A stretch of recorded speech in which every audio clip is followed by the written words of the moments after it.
Hey everyone, welcome to The Explainer. So today we are officially settling one of the absolute biggest debates in personal finance and decoding India's top tax-saving instruments for 2026. If you've been staring at your portfolio lately, just wondering how you can maximize your tax deductions while still getting the best possible growth, you are in exactly the right place. We are throwing ELSS, PPF, and NPS into the ring for the ultimate tax savings showdown. Here is exactly how we're breaking things down today.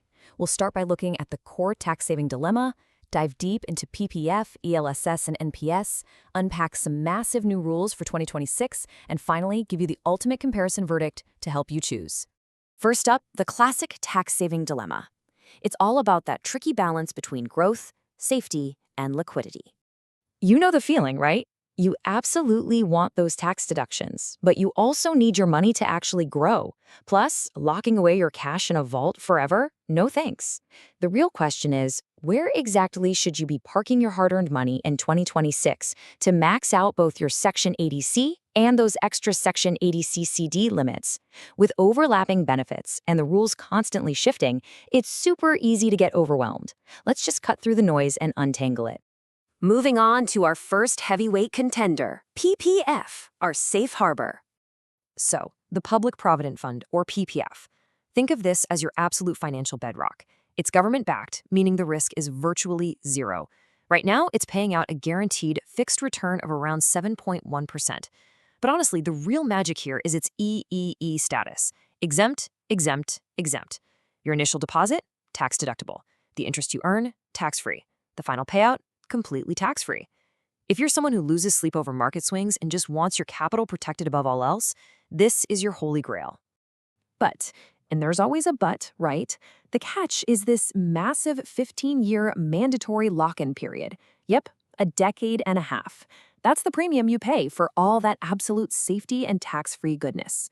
Sure, there are some strict rules allowing loans or partial withdrawals after the 5th year, but for the most part, you need to consider that money anchored down. Next up, let's talk about ELSS, your high-octane growth engine. If PPF is a sturdy, slow-moving ship, the Equity-Linked Savings Scheme, or ELSS, is a speedboat. Basically, it's a tax-saving mutual fund heavily invested in the stock market. Because it rides the equity wave, historically, we're talking about sweet returns in the 11 to 14% range over a 3 to 5 year time frame. It literally offers the highest return potential out there in the tax-saving category, but since it's tied directly to the stock market, you've got to be willing to stomach moderate to high risk. Now check out this game changer, a lock-in period of just 3 years. That is absolutely the shortest lock-in you're gonna find in the entire tax-saving universe. For investors who really value liquidity and hate the idea of their money being tied up for over a decade, this quick 3-year turnaround is incredibly tempting. Okay, but here's the reality check on those high returns. ELSS does not give you that beautiful EEE tax-free status like PPF does. While your initial ELSS investment still gives you that upfront ADC deduction, when you finally go to sell, any long-term capital gains over 1 lakh rupees are going to get hit with a 10% tax. Basically, you are trading that perfect tax exemption for the chance at aggressive equity growth. All right, let's bring in our final contender, the National Pension System, or NPS, the ultimate retirement powerhouse. NPS is honestly this brilliant hybrid. It's a voluntary, market-linked retirement scheme where you can mix up your asset allocation across equity, corporate bonds, and government securities. But listen to this, the absolute biggest flex of NPS is the exclusive extra 50,000 rupee tax deduction you get under Section 80 CCD 1B. And yes, that is completely on top of your standard 1.5 lakh ADC limit. It's an unbeatable hack for maxing out your deductions.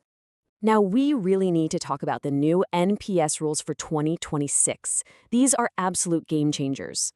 So, NPS just got a massive flexibility upgrade. First, the new multiple scheme framework literally lets you run both safe and aggressive strategies under one single account. Super cool, right? You can also delay your exit all the way up to age 85, or use systematic lump sum withdrawals to get a steady paycheck instead of one giant payout. Plus, they now let you hold gold and silver ETFs in your equity portfolio to help fight off inflation, and they've even opened up options for financial assistance and loans without forcing you to fully exit. It has completely evolved into a highly customizable tool. And get this, the rules around cashing out at retirement have totally shifted for non-government folks. You used to be heavily locked into annuities. Well, not anymore. Now, if your corpus is over 12 lakhs, you can scoop up to 80% of it as a lump sum, leaving just 20% to purchase that mandatory annuity. That is a massive leap forward for investor freedom. Just keep in mind, though, while 60% of that lump sum withdrawal is totally tax-free, the extra 20% might be taxed based on your income slab. But what if your total NPS pot is on the smaller side? There's a huge new threshold you need to know about. If your total Tier 1 corpus is exactly 8 lakh rupees or less when you exit, you do not have to buy an annuity at all. Zero. You can withdraw the entire 100% as a completely tax-free lump sum. They bumped this limit to 8 lakhs specifically to give smaller investors total liquidity.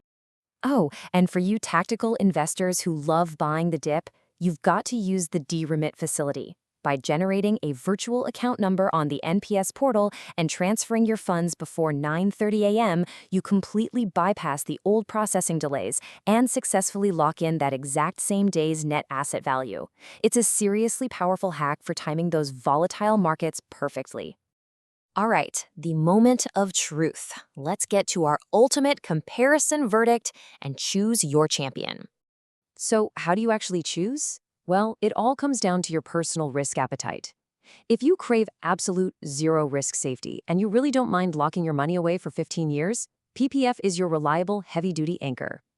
If you're chasing those high market-linked returns and want your cash freed up in just 3 years, you've got to run with ELSS. Just be ready to stomach the market swings and that 10% tax on your big gains. But if you are strictly focused on building a long-term retirement nest egg, you want a customized mix of equity and debt, and you definitely want to snag that extra 50,000 rupee tax break, NPS is hands down the winner, especially with all of its newly added flexibilities. So here's the final thought I want to leave you with today. Which of these tax-saving vehicles actually aligns perfectly with your 2026 financial goals? Seriously, don't just follow the crowd on this one. Look closely at your own timeline, be honest about your true tolerance for risk, and leverage the data we've unpacked today to make the smartest, most profitable move for your own portfolio. Thanks so much for diving into the details with me on this explainer, and happy investing.